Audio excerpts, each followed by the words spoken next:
Saudaraku yang dirahmati oleh Allah Subhanahu wa taala.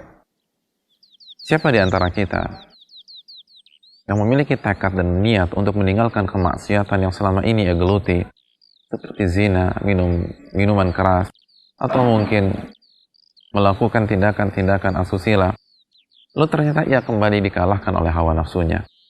Siapa di antara kita yang sudah memiliki tekad untuk bangun di pagi hari mengerjakan salat tahajud atau salat subuh, namun ia kembali dikalahkan dengan tidurnya?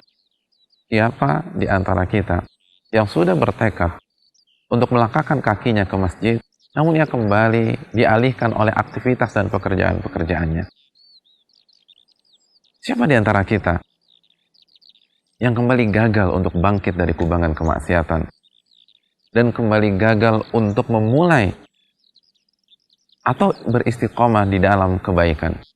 Jika kita mengalami hal tersebut, ketahuilah saudaraku, bahwa salah satu yang harus kita evaluasi, salah satu yang harus kita renungkan adalah firman Allah Subhanahu wa taala dalam surat Al-Mu'minun ayat 51, ketika Allah Subhanahu wa taala berfirman, "Ya ayyuhar rusul, kulu minat thayyibat wa'malus salihah, inni bima ta'maluna alim."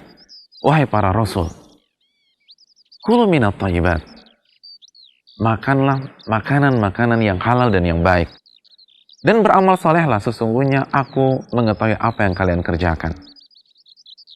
Saudaraku yang dirahmati oleh Allah Subhanahu wa taala, para ulama tafsir seperti Ibnu Katsir menjelaskan, Allah memberikan dua perintah dalam ayat ini dan menggabungkannya, yaitu memakan makanan yang baik dan halal dan beramal saleh. Dan Allah gabungkan dengan huruf waw.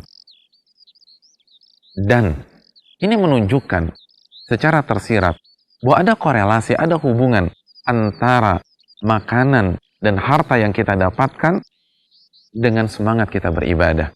Apabila kita mendapatkan harta yang haram dan makanan yang kita konsumsi adalah makanan yang haram, maka itu akan menjatuhkan semangat kita dan menjatuhkan animo kita untuk beribadah kepada Allah Subhanahu wa taala. Begitu juga jika yang kita makan adalah makanan yang halal, rizki yang kita dapatkan adalah rizki yang halal, walaupun sedikit, namun Allah akan berkahi.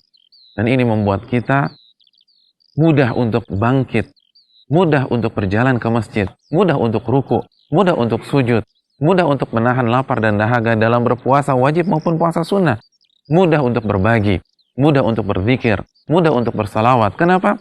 Karena harta dan makanan yang halal itu mempengaruhi semangat kita, mempengaruhi kemampuan kita dalam beribadah kepada Allah Subhanahu wa taala. Siapa manusia yang hartanya paling halal? Siapa manusia yang makanan yang paling baik?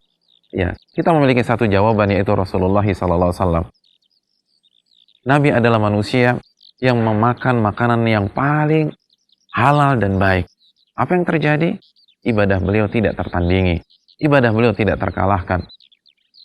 Nabi hidup bersahaja, namun ketika beliau salat tahajud hatta tawarramat qadamah, sampai kaki beliau bengkak, saking lamanya beliau mengerjakan salat tahajud.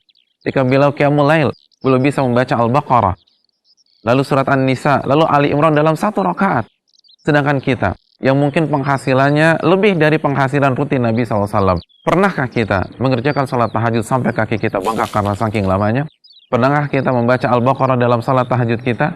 Salah satu yang harus kita evaluasi adalah makanan kita, minuman kita, dan harta yang kita dapatkan. Oleh karena itu, ketika kita akan menerima uang haram, ketika kita akan menerima uang suap, uang sogokan, atau makan riba, renungkanlah, karena makanan itu atau harta tersebut akan mempengaruhi semangat kita beribadah dan akan menentukan bagaimana kita beribadah kepada Allah. Pertaruhan yang kita lakukan ketika makan harta yang haram sangat mahal, yaitu bagaimana kemampuan kita bangkit dan menghindari dosa dan mengerjakan ibadah. Aku lupa lihada wa sallallahu ala nabiyina Muhammad. Assalamualaikum warahmatullahi wabarakatuh.